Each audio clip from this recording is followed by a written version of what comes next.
Then I'll divorce you. Huh? Wait a minute. How could you say that all of a sudden? You see, it's this, this. I've never seen my husband, Dave, panic like this before. But it was my mother-in-law, Meryl, who spoke up instead of Dave. Oh, Dave, honey. Stop being so upset now. How pathetic. I always tell you this every single time. A wife must always listen to her husband. So, it's okay. She's saying that she's divorcing you. It's completely outrageous for a wife to disobey her own husband. If she doesn't like it, then she can just leave. No, well, yes, but... You say that I could just leave if I didn't like it. But we're going to get a divorce though, so there won't be any choice for me but to leave, My goodness, you never shut your mouth. I've really never liked you since the beginning, when we first met. Oh, really? What a coincidence. I also hated you from the very beginning, too. My name is Kelly, and I work in an office. My husband, Dave, and I decided to get married after 6 months of dating, and we have been married for over 2 years now. I loved his personality, where he'd willingly make decisions about things. I am the second eldest out of the 3 sisters, and although my eldest sister, who is usually quiet and reserved, she had a strong sense of keeping things under control. And as for the youngest sister, even though she was the youngest, she had great leadership skills. So I was sandwiched in between my sisters like this, and whenever we were invited to family events or when my father has some invited guests over at our house, I would just follow my sisters around. I can't fully say that it was all because of the environment I grew up in, but I'm not really good at making any decisions. The bigger the issue, the more I think over and over again, and in the end, I always have trouble coming up with a detailed plan and decision. When I was living at home, I was able to live comfortably as long as I kept up with my 2 sisters. I think that's why I saw my husband as a dependable guy who was really good at making decisions. But the one thing I have that no one has is that I would say that I'm much more particular and stubborn about some things than most people. And I'm proud about this part of me. Probably because we 3 sisters were close in age. When we were kids, our father would get angry at all 3 of us at some things as a joint responsibility. The eldest and the youngest sister would immediately apologize to father, saying, "I'm sorry, but I would never apologize unless I completely agreed with him." Even after an hour or 2 had passed since I got grounded or punished, I was too stubborn and never apologized to him, and my eldest sister got tired of waiting and said to me, "Just say sorry here and it will solve everything." And since she said that in front of father, he would say, "What are you talking like that for?" And he kept getting angrier and angrier. I caused a lot of trouble to both my eldest and youngest sisters due to my stubbornness. Now that we became adults, it is one of our family's funny stories that we have. But to put it simply, I'm a person who leaves judgment to others, but stubbornly refuses to agree with what I don't agree with. Being like that, my husband still fell in love with me and asked me to marry him. He is a very special person to me. Since I married my husband, my life has been calm. My husband, who knows my particularities very well, never tries to butt in or argue with what I was particular about. So, I liked the life I had with Dave very much. Then suddenly, my husband suggested that we should buy a home. Hey, it's been 2 years since we got married, so why don't we start thinking about buying our own home? Oh, that sounds great. I know it's a long way off, but we want our kids to grow up in a place where they can have fun. Besides, Kelly, you're facing a lot of issues with where we're renting right now, right? Oh, yeah, sort of. We have been living in a rented apartment since we got married, and since living there, I have been concerned about the noises. If I slept in my bedroom, I would wake up at 5 a.m. to the sound of the TV from the neighbors below. On weekends, the neighbors next door are singing very loudly with guitars in their hands. Our house was a corner room on the top floor of a 6-story apartment building, and from the walkway, if it was a clear day, we could see a beautiful mountain. Some neighbors would come all the way just to see it, but there is this one neighbor who stands in front of our front door with a phone in his hand and says, "This is so beautiful," and doesn't leave the spot for some time. Even my husband could hear the guitar noise from the next door, but it seems like my husband can't hear the noisy sound of the residents below. So, I'm aware that my ears are too sensitive, but waking up at 5 a.m. every morning was causing me some stress. Plus, I was very concerned about the sound I was making on my own. I was wearing fuzzy slippers to try to reduce the noise as much as possible and to be considerate of the people living below me. But my husband wouldn't really care about that and walk around with his bare feet thumping around. You might say it's just a normal sound, but to me, even that's stressful, and I always think that I don't want to bother people because of me. That's why I was so happy when my husband suggested to buy our own home. I was really happy that he took my personality into consideration, not to mention our children. My husband was determined to buy a custom-built home and was determined to start making the home from finding our own land. I agreed with his idea, and from then on, we spent our holidays looking for a land. It took us 3 months to find a plot of land, and when the time to sign the contract came, "I'm thinking $20,000 for the land as a deposit and $30,000 for the house. But is that okay?" "Yeah, that's fine. But how much shall I pay?" "Kelly, you don't have to pay. I'll pay it out of my savings." "Oh, okay, I see." "I'll pay the loan, and I want you to bear the cost of living with the living expenses." "Okay then, let's do that." It was pretty easily decided about who would do what. Then the search for a home builder began. And as I was not particularly particular about the home builder, I went along with my husband's decision. But once we signed the contract with the home builder and proceeded to the floor plan, my parents-in-law, Meryl and Jack, began to show their interest in it. "Oh, wait a minute. You've already began discussing about the floor plan, is that right? Let me see it." "Oh, okay, here." That day, as soon as Meryl and Jack came to visit us, they questioned us about our floor plan. "Oh, this kitchen is no good. It'll be difficult to use." "Oh, really? You think so?" "Yeah. What do you call this separate kitchen table again? Ireland kitchen, is it? Do you mean island kitchen?" "Well, I don't really care about the name, but this is not good. From this direction, people can see the full view of the kitchen. You should make the kitchen as an L shape." "We should? Why should Meryl be the one to decide about this?" "My husband likes the kitchen as it is, so there's nothing wrong with it. Dave and I prefer the island kitchen, so there's no problem with it." Once I said that, Meryl glared at me, and Dave panics at the tension we had and came in between. Now, it's just still in the draft stage at the moment.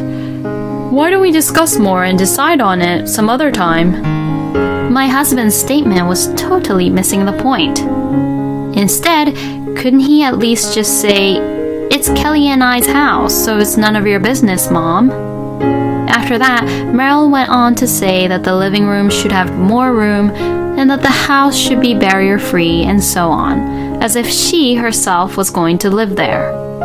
Even Jack was saying that we should build a porch right at the entrance. I don't think that this would happen, but I think I should just make sure about this with Dave. "Hey, the new house that we're building is for only you and I to live in, right?" I posed the question to Dave after both Meryl and Jack went home. Yes, that's right. Only the kids, me, and you, Dave, will live there, right? Why? What do you mean, why? Well, I'm not going to live with your parents. Do you mean that you won't live with them at all? Yeah. Well, you didn't have to be that clear about it. Well, if I don't make these things clear, we'll fight about it later on. Besides, we talked about this already when we started looking for our land. I said that I wouldn't live with my parents and I wouldn't live with your parents, and you agreed to that, right? Well, yes, but how come you wouldn't live with them at all? I'm sure in the future we might ask your parents to take care of our kids. Well, they won't come, I know that for sure. That's because they said that we have our own life, and they're already looking for a nursing home for them. And they also prepared themselves on where to be buried once they're gone. Isn't that a little cold? Cold? What do you mean? Well, I mean, that means that you won't take care of your parents at all, right? No, I will take care of them. Huh? I don't really understand. If my parents are in trouble, I'll help them. That's pretty obvious, right? No matter how much they search for good nursing homes, if my parents get sick, I will go and take care of them. What I can't tolerate are parents who take it for granted that their kids are the ones who have to take care of them. My parents always try to avoid being a burden to us, you know. Does that mean that my parents are the ones who are being a burden to us? To say it bluntly and honestly, yes. It means that I see glimpses of that. Because why do they meddle so much about our house? We're independent, remember? If it was just an advice, I'd gladly accept it. But today, it looked to me as if they were ordering us to do things because they were going to live with us in our new house. That's not true. I see. Did I misunderstand? If I did, then I'm sorry. So, you won't be living with your parents when the new house is complete, right? Of course, we won't be living with them. I see. Good, good. I'm glad to hear that. I was wrong then. I'm sorry. I got the word out of my husband that his parents would not be living together with us, but even after that, his parents continued to butt in and meddle. No matter how I look at it, I can totally take the hint that they're trying to live together with us. If both Meryl and Jack are kind, nice people, there is still some room for some thought. And if my husband had properly informed me at the beginning that he wanted to live with them, there would be some room to think about the possibility of it. But I think my husband intends to force me to live together with them once the house is built. Besides, I really didn't like how Meryl behaved in general. Meryl just loves to gossip around, and she is always looking for something to gossip about. There are several houses right in front of Meryl and Jack's house, and Meryl knows when the people drive in and out of their houses, and it seems like she knows their routine schedule. She knows when they drive in and out because she peeks through the curtains every time she hears a sound.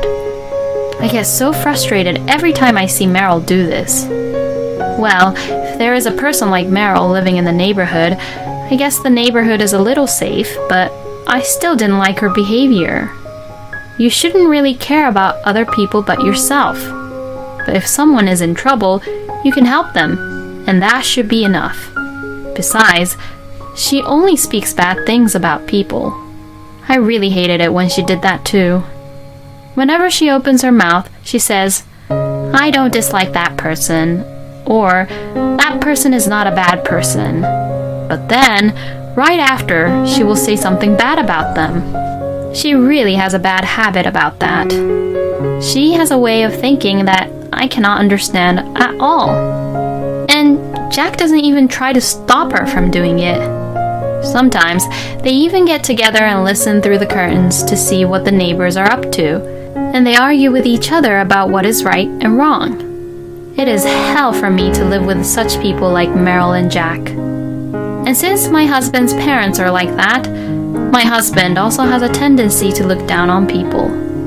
I never saw a glimpse of this before we got married. Thinking about that now, I'm sure he hid that part from me.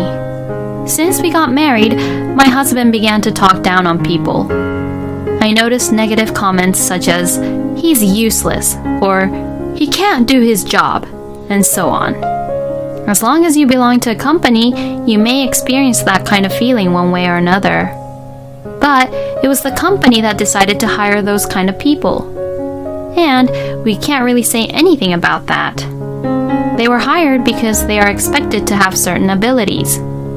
It's just a waste of time and not good for our mentality to be always negative about it. But my husband seems to keep himself going by looking down at other people. Seeing my husband be like that, I was a little disappointed in him already too. And now that disappointment I've had has become into something bigger. If my husband now forces me to live with his parents, I will divorce him. So from then on, when his parents made some comments about the floor plan, I remained quiet. Then, bit by bit, both Meryl and Jack began to directly say their comments and desires to the designer. Now, what they did is completely out of the line. My husband was looking at me on how I'd react to his parents at first, but seeing me quiet, I guess he was relieved that I wasn't saying anything. After that, he allowed his parents to say whatever they wanted about the house. Then the house was built, and it was made completely and 100% through what Meryl and Jack had desired for. Now, my husband had been busy with the moving process, but we managed to get all the things together, and the move was set for tomorrow. Well then, let's go over to the new house. My husband talks to me with a huge smile on his face. We're going there tomorrow anyways, so we don't have to go now. No way! We have to decide what to put and where to put it. Why aren't you so motivated? It's a newly built house, you know. I built it just for you, Kelly. Yeah, right. Who would want to live in a house that doesn't reflect any of my opinions? And besides, not going to check on the house even once is also kind of disappointing. Because I'm not interested. Excuse me? I'm not interested in the new house. Hey, don't say that now, or I'm going to get angry. My husband is quite excited about the new house, and I'm just very unmotivated about it. Anyways, we're going. Well, if it'll make things easier, then fine. And when we arrived at the new house, I saw some familiar luggages which had already been moved in. I knew it. And my husband ran up the stairs and brought Meryl and Jack, who were waiting ahead of us. My parents are also coming to live with us today, so please take care of them well. I can't believe it. He really said that. Yes, well, let's get divorced then. I still had a tiny bit of hope that my husband would keep his promise to me. Dave wouldn't break the promise, is what I thought. Well, this was a faint hope. There was nothing to hesitate about anymore. But I decided to watch over him for a while if he would change his thoughts. Hey, Kelly, why would you say such a thing to ruin the moment? The house is finished, so it's a good, happy thing, right? No way. Oh, why is that? Because my no-good husband didn't keep his promise. Huh? I'm saying that your no-good son didn't keep his word. You! What are you talking about? Hey, Dave, do you remember your promise? What are you talking about? Oh, so you are aware that you're a no-good husband, huh? I said that I didn't want to live with your parents, remember? And you told me that you don't want to live with your parents either, right? Do you even remember that? I built this house with my own money. So? So, I get to decide who lives in that house. Oh, really? And? So, I decided that I will live with my parents. And you're going to obey it. So, your promise to me was a lie? Yes, it is. Because if I didn't promise you that, we wouldn't be able to build the house, right? I don't know what you mean by we wouldn't be able to build the house, but you lied when you said you would build a house for me then, didn't you? No, that's... Really, I love you, but my parents are important too, so I'm sorry. I see. I understand.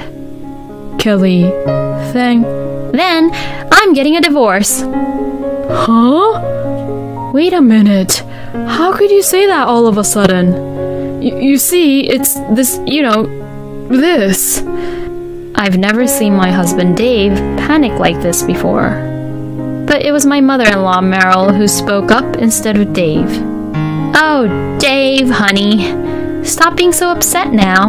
How pathetic. I always tell you this every single time. A wife must always listen to her husband. So it's okay. She's saying that she's divorcing you. It's completely outrageous for a wife to disobey her own husband. If she doesn't like it, then she can just leave. No, well, yes, but... You say that I could just leave if I didn't like it, but we're going to get a divorce though, so there won't be any choice for me but to leave, My goodness, you never shut your mouth. I've really never liked you since the beginning when we first met. Oh, really? What a coincidence. I also hated you from the very beginning too. Just one last thing.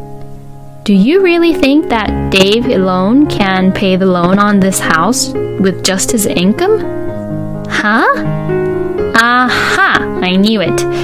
You're thinking that Dave can pay off all the loan with just his income, aren't you? This house is in Dave's name and the loan is under his name. He's paying off the full amount of loan, which is all deducted from his income. If he pays the loan with his income, then who is going to cover the living expenses? Dave, it seems like you're forgetting too, but it was me who was going to pay for the living expenses.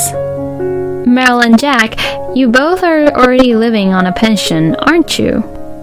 Oh, I pity both of you. You could have lived in a new house, but now you're going to have to pay for the living expenses of 3 people with both your pension. I'm really sorry about that. What? Hey, Dave, what does she mean by that? You said you weren't going to collect a dime from us. Well, that's... Well then, it's no longer any of my business, so I'll be going now, if you'll excuse me. I left them happily after saying what I had to say. I had already made arrangements to move the next day. In fact, only my belongings were to be sent to my parents' house. I didn't want to give up my hope on my husband until the very end, but given the reality of the situation, I think it was the right thing to do. After that, my husband and in-laws must have understood the reality of living in the new house. They came back to me afterwards, but their idea still hasn't changed, and that they wanted to live together. There was no way I would accept that. But that is not the important thing. They actually ignored me by prioritizing their own desires, and they were just too selfish.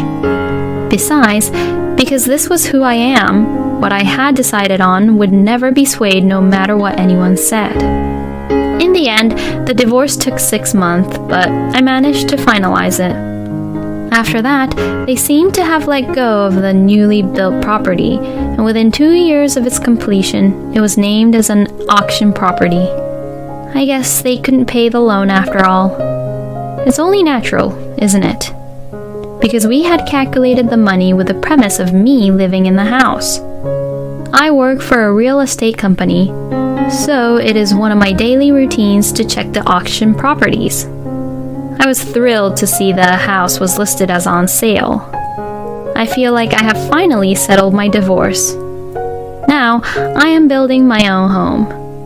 I'm single and own my own home, which seems like I'll be single for the rest of my life, but I'm completely fine with that. I'm very particular and stubborn at some things, so I'm sure that marriage will not work out for me. I will continue to enjoy being single. Good for her. If each person can live their life as they want, then they are happy. I hope you have a good time, Kelly. Thank you for watching until the end.